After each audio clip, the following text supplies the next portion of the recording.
Need to move, but you're freaked out about bidding wars? You don't want to overpay on a property, or you're frustrated that you've lost out multiple times with multiple offers, or you just plain hate losing. I get ya. In this video, I'm going to break down exactly how to navigate multiple offers as a buyer. In this market, more so than ever, it's really important to understand this so that you don't miss out on your potential dream home here. And make sure you stick around to the end because I'm going to share some very valuable perspective that I share with all of my clients to eliminate buyer's remorse and the fear of paying too much.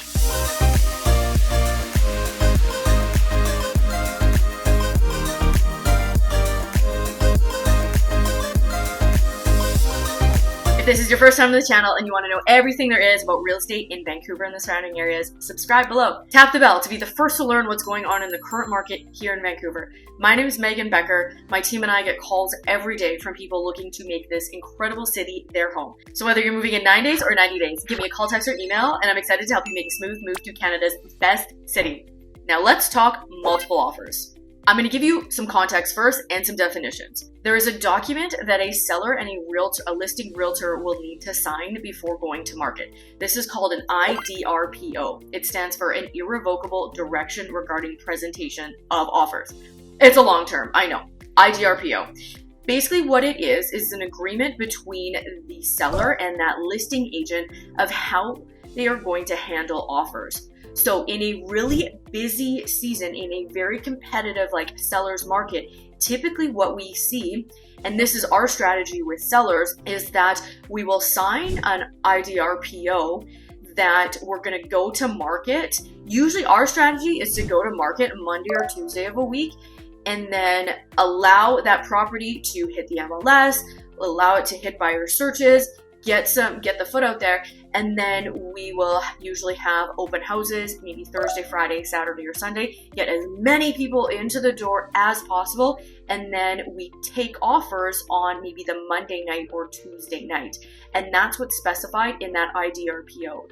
And so when a listing agent goes to list a property, they need to upload that document so that everyone is aware of when those offers are being presented. And the nice thing about this is that it gives buyers time. If your realtor is on the ball, which again, I'm on the ball for my clients, and we talk about strategies, is that you see that property, hit your search maybe on that Monday or Tuesday whenever it goes to market, and then we make a plan to go see that property at their first appointment, maybe that's Thursday night, and then that gives us until the following Monday or Tuesday to strategically figure out how to put our best foot forward in terms of an offer. So number one thing that you need to do is be in constant communication with your realtor. It is very imperative in a competitive market, in any market really, to make sure that you and your realtor are on the same page. That's why the very first meeting I have with clients, we sit down and we do a consult. Part of that meeting is for me to get to know my clients, their real estate goals, their lifestyle goals, so I can best match a property to that. But the second part of that meeting is to talk about market and strategy so that you as a buyer understand what is upcoming. Because the most frustrating things in real estate are usually the things that are unexpected or never talked about. And so if we can talk about strategy and how things are going to work, especially in this environment, it can wear on a buyer if you're losing out on multiple offers. But if we talk about that preemptively, I find that buyers, when they're prepared of what they're going into, it makes the process a lot more easy to handle. And the second thing is you need to make sure you're pre-approved. That regardless of the market, that's the first rule of house shopping, is make sure you're pre-approved. Because, yes, it's fun to go see all these amazing houses, but if you're not pre-approved, you don't know what your limit is and what your number is. And the reason why it's especially important in this environment with multiple offers and a really hot seller's market is that, and I use this example all the time with clients, that if your pre-approval is, let's say you're pre-approved up to $800,000 and we're viewing properties up to $800,000. Lots of times what will happen in a very hot seller's market is that sellers will price their property a little bit under fair market value to get a lot of eyeballs on the property, get the most amount of people in the door, and then the goal of that is to bid up the price. And so in those hot sellers markets, that's what we see. We see properties go to market at in this case, let's say 800,000, but in reality, based on comparable sales, that property might be valued around 850. And then that's where, all of these buyers are going to put in offers, and all of a sudden the property ends up selling for 850, 875. So if we want to be competitive and you're only approved up to 800, we need to shop below your budget. Maybe we look at homes in the 700 range so that we give you a little bit of buffer there so that we can help you put in a competitive offer. And if you don't know where to start when it comes to a mortgage broker, reach out to me. All my info is in the description box below, because I work with some great mortgage brokers that I trust, and I'm happy to refer you to, because the professional with anything in life, the professional that you choose to work with matters. Step number 3 on how to draft a competitive offer is, and this really only applies if you are purchasing a condo, is to get those strata docs and review them even before you submit your offer. So one of the things that is always imperative when purchasing a condo is having a strata doc subject. And so what that means is that your offer is subject to you reviewing and being satisfied with all of the strata docs, because when you're purchasing a condo, you're not just purchasing the unit, you're purchasing the entire strata corporation. You're now part owner of that. And so you want to understand how that strata is being run, how the maintenance is being dealt with. Are they up to date with all of their financials? Are there going to be any special assessments that are coming up? How are they at organizing their budget? That is all very important to you. But in a multiple offer situation, I always tell clients, the more subjects that are in your offer, the less competitive your offer. So if we can position ourselves to have as few subjects as possible, the better, or the more competitive the offer is. So that doesn't mean we don't review the strata docs. All it means is we review the strata docs before we submit the offer. So as soon as we see the property and you like it, you are excited about doing the due diligence to move forward, I will reach out to the listing realtor and get all of the strata docs, and then you and I together, we will review them. Number 4 way to draft a competitive offer is to do a pre-inspection. And so what this could potentially look like is, again, let's go back to that scenario where a property hits the market on a Monday, it hits your search, you and I discuss it, you want to go see it, we view it at the first opportunity on that Thursday evening, potentially.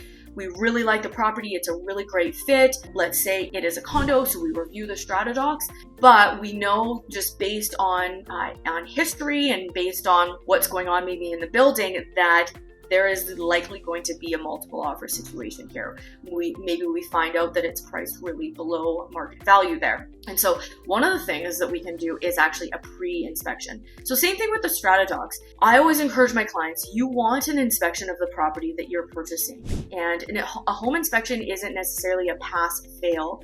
What it is I would say it's like an owner's manual of this home that you're going to own. It's an overview of all of the upcoming maintenance things, where things are at system-wise, age of big systems, everything like that. And so what we could look at doing is maybe on the Saturday or Sunday is hiring a home inspector. And so that cost would be borne by the buyer. And so in this situation, this needs to be a property that you are really committed, like almost like if every box is checked, the inspection goes through, there's no huge major issues like we're moving forward on this property, because a home inspection, again, depending on the size of the property, is going to cost you around a smaller 1 or 2 bed condo, about $500. And then it just goes up from there, obviously with the size of the home or the property. And then if there's more than 1 suite in the property, it gets a little bit more expensive there just because there's more systems to inspect. So if you are doing a pre-inspection prior to writing or submitting an offer, then we need to make sure that that's lined up with the listing agent. And then again, that cost is borne by you as the buyer. But what that does is it allows us to, again, remove having that property inspection subject in our offer, making it more competitive. And then number 5 is to have a standout offer. So like I mentioned, you want to have as few subjects as possible. So I just talked about strategies to not have a strata doc review subject. I just talked about strategies to not have an inspection subject. And the next one is a subject to financing. And so this one is you want to have this conversation with your mortgage broker because there's lots of things that you need to consider. If you don't have a financing subject in your offer, as soon as that offer is accepted, you you are now on the hook for paying for that property. And if for whatever reason your mortgage doesn't get approved, you need to figure out how to move forward, because if you don't, then there could be legal repercussions if you don't move forward with that offer.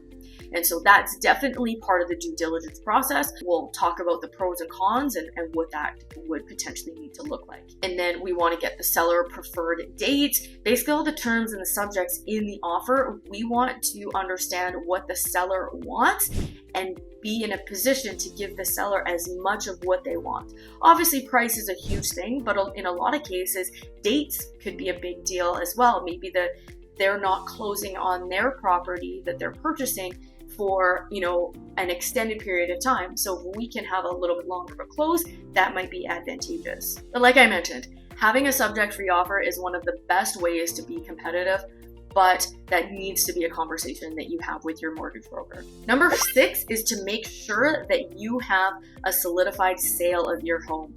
You don't want there to be another moving piece to you putting in this offer. So if you are selling a home and then purchasing a new one, you want to make sure that either you have bridge financing or you've discussed this with your mortgage broker, that you don't have to have that sale of home as a subject to you purchasing this new home. And number 7 is having your deposit ready. So your deposit is due a couple days after that offer is accepted if it's a subject-free offer, or the deposit is due a couple days after that subject removal. And so it's typically about 5% of the entire purchase price of the property, and it does go towards your down payment. So the deposit plus that remaining amount of the down payment, that's what's due when you close on the property. But the higher the deposit, that can also strengthen your offer because it just shows financial strength, and there's more, you've got a higher stake in the game. From the seller's standpoint, there's less likelihood that you're just going to walk away from that offer. And then lastly is making sure that your realtor is doing their homework on the seller. And this is something I always do. Sometimes they disclose a little bit of information. Sometimes there's a lot of information disclosed. So was this the seller's first home? Where are they moving? Why are they moving? Are they downsizing? Did they purchase a new home yet? All of these factors matter when putting together a strategic offer. So the more information that your realtor can get, and I like to call myself a detective too. Real estate is the career, but I'm a part-time detective worker, I always say, because it is the more information and background knowledge that you can understand about the other side, the selling side, the better you're going to be able to negotiate a strategic deal. So I hope you got value from this video. And if you're curious about what it looks like to shop in a competitive market, please reach out below. All my info is in the description box below. I'm happy to have those conversations. And one of the things I absolutely love is strategic problem solving. So I like being able to have these conversations with clients and strategically put together a game plan to get you a great deal on the property that you've been looking for. Again, my name is Megan Becker, local realtor here. And if you're thinking about making a move, please reach out. I'm excited to help you make a smooth move to the best city in Canada. And until next time, as you can see, it's a gorgeous day, and one of my favorite winter hikes to do is Dog Mountain. It's a short hike with incredible views, so I will see you later.